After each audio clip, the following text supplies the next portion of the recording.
اتنا زیادہ نقصان دہ ہے کڈنی فیلئر کی طرف لے کے جاتا ہے کیونکہ اس کے اندر دودھ کولڈ سوڈا ڈرنک جی جب روزہ کھولیں تو کوشش کریں پہلے آدھا گلاس کھجور کے بعد آدھا گلاس سادہ پانی پیئیں، پھر اس کے بعد آ جاتی ہے باری جو سامنے دسترخوان کے اوپر لگا ہوتا ہے اس میں پھر پکوڑے.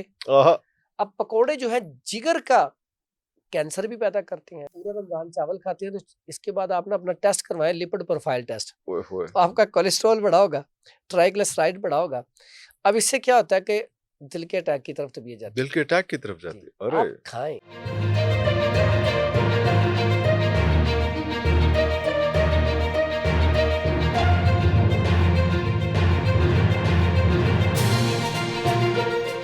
تو یہ تو چیز ٹھیک ہو گئی. اب سحری میں ہم نے احتیاط کر لی، ہم نے کہوا بھی پی لیا. ہن آئی افطاری. اوئے ہوئے ہوئے ہوئے ہوئے اسی 12 گھنٹے انتظار کیتا ہے روزے دا نہیں افطاری دا. تے ہن افطاری آ پئی ہے تے ہن کی کرے بندہ. اچھا یہاں پہ افطاری میں بھی کچھ غلطی ہوتی ہے. کچھ وہ کچھ کیا بہت غلطیاں ہوتی ہیں. افطاری کے ٹائم پہ ایک تو جو بھگدڑ مچتی ہے، غصہ، ہر دوسرے بندے کے ساتھ لڑائی. یقین کریں میں اکثر وہ کیونکہ ہم افطاریاں کرواتی ہیں ہر سال، اللہ تو افطاری کے ٹائم پہ دیکھیں پورا دن روزہ رکھا. روزہ کیا سکھاتا ہمیں؟ قربانی، ایک دوسرے کا احساس کرنا، تقوی، توکل، صبر.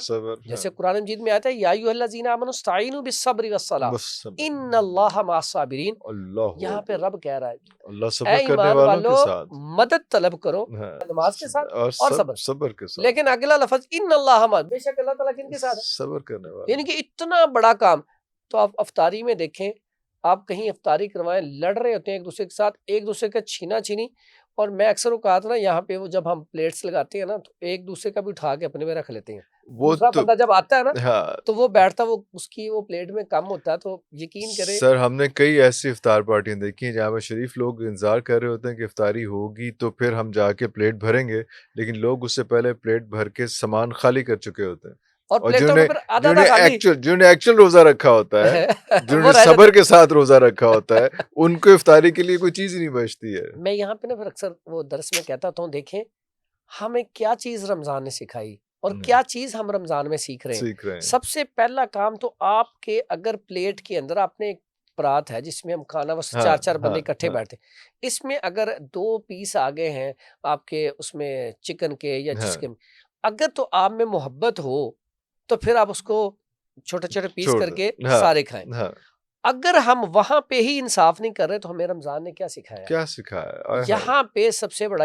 اچھا یہ تو آگی بات، یہ جو آپ کی بات تھی، سب سے پہلے جو جب ہم افطاری کرتے ہیں، افطاری میں کھجور کھائی ہم نے، اس کے بعد اگر تو گرمیاں ہیں تو گرمی میں ہم پانی بہت زیادہ پی لیتے ہیں. اور پانی بھی کون سا پیتے ہیں؟ یا وہ دودھ سوڈا جو اتنا زیادہ نقصان دہ ہے کڈنی فیلئر کی طرف لے کے جاتا ہے کیونکہ اس کے اندر کولڈ ڈرنک جی دودھ سوڈا. اگر آپ کا پورا دن آپ نے روزہ رکھا ہے، آپ کا تو بالکل خالی ہے اسٹمک، تو اب خالی اسٹمک میں آپ کیمیکل کیوں ڈال رہے ہیں؟ دودھ ہی پینا ہے آپ نے تو دودھ ٹھنڈا کر کے سونف، سبز الائچی اس میں ڈالیں، یا ویسے سبز الائچی کے ساتھ آپ بادام کی گری گرم کر کے ٹھنڈا کر کے رکھ لیں. لیکن یہ والا کام نہ کریں.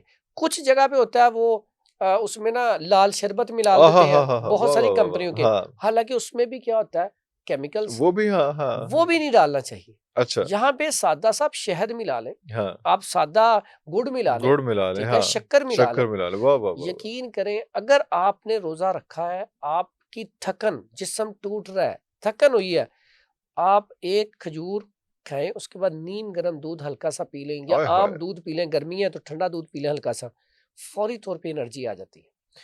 اگر آپ نے وہاں پہ ایک چیز میں اکثر سکھاتا ہوتا ہوں کہ جب روزہ کھولیں تو کوشش کریں پہلے آدھا گلاس کھجور کے بعد آدھا گلاس سادہ پانی پیئیں تاکہ آپ کی باڈی جو ہے نا وہ ریلیکس ہو جائے. اچھا اس میں ٹھنڈا بھی نہ ہو، سادہ پانی. اس کے بعد آپ جو مشروب تھوڑا بہت لینا چاہتے ہیں، دودھ لینا چاہتے ہیں، جو بھی لینا چاہتے ہیں اس کے بعد لیں. پھر اس کے بعد آ جاتی ہے باری جو سامنے دسترخوان کے اوپر لگا ہوتا ہے، اس میں پھر پکوڑے. اب پکوڑے جو ہے جگر کا کینسر بھی پیدا کرتے ہیں، فیٹی لیور بھی پیدا کرتے ہیں. تسی ڈران واسطے آئے ہو آج؟ ہاں یہ ڈرا نہیں رہا، میں سمجھا حقیقت بیان کر سمجھا رہا ہوں. کیونکہ سب سے زیادہ جو پیشنٹ آ رہے ہوتے ہیں نا، تو پھر ہماری کوشش ہوتی ہے اس کے بارے میں تھوڑی سی آگاہی کرتے کہ یار یہ چیزیں غلط ہیں. بالکل ٹھیک ہو گیا. پکوڑے کھائیں. مطلب رمضان آتا ہے آپ کی مزید چاندی ہو جاتی ہے اور لوگ بیمار ہو جاتے ہیں. یہ حقیقت ہے. جیسے ہی رمضان ختم ہوگا، رمضان کے بعد دیکھیں ہر کلینک بھرا ہوتا ہے. بھرا ہوتا ہے رمضان کے دوران ہی، آخری دنوں میں بھر جاتا ہے. اس میں جو پکوڑے ہوتی ہیں آپ کھائیں، گھر کے اچھے آئل میں بنا کے کھائیں، لیکن ہفتے میں 1 دفعہ 2 دفعہ، وہ بھی ایک لمٹ رکھیں، ڈیلی بیسس پہ نہیں. اچھا. اس کے بعد آ جائیں رائس تقریباً میرا خیال ہے کہ کئی گھروں میں تو ڈیلی پکتے ہیں. باقی جو افطاریاں کرواتی ہیں مساجد یا ان میں تو ڈیلی ہوتے ہیں. کثرت سے چاول کھانے کے بعد آپ نا، جب پورا رمضان چاول کھاتے ہیں تو اس کے بعد آپ نا اپنا ٹیسٹ کروائیں، لپڈ پروفائل ٹیسٹ. آپ کا کولیسٹرول بڑھا ہوگا، ٹرائیگلیسرائڈ بڑھا ہوگا. اب اس سے کیا ہوتا ہے کہ دل کے اٹیک کی طرف طبیعت جاتی ہے. دل کے اٹیک کی طرف جاتی ہے. آپ کھائیں، ترتیب سے تھوڑی سی چینج کر لیں. پھر ہم نے ایک اور غلط کام کیا عرفان بھائی، پکوڑے بھی ٹیبل پہ پڑے ہیں، دہی بلے بھی، اور ساتھ فروٹ چاٹ بھی پڑی ہے. کرو میرے بھوک لگنی شروع ہو گئی. اس کے بعد دیکھیں مینیو ہمارا، پھر ساتھ کھانا بھی جو آپ نے کہا وہ تو ہے ہی ہے نا، وہ تو ہے. اچھا کیسی بات ہے، سارا کھانے کے بعد اچھا روٹی کی دعا آئے گی. روٹی کدوں آئے گی؟ ہاں. اس کے بعد افطار بوفے الگ ہے. یہ سسٹم ہمارا ایسا ہو گیا. اور اکثر اوقات یقین کریں، لوگ جو تراویح نہیں پڑھنے جاتے نا، یا مغرب کی نماز بھی ادھر ہی پھر بیٹھے ادا کرتے ہیں. اس کی بنیادی وجہ یہ ہوتی ہے کہ افطاری میں اتنا کھا لیتے ہیں.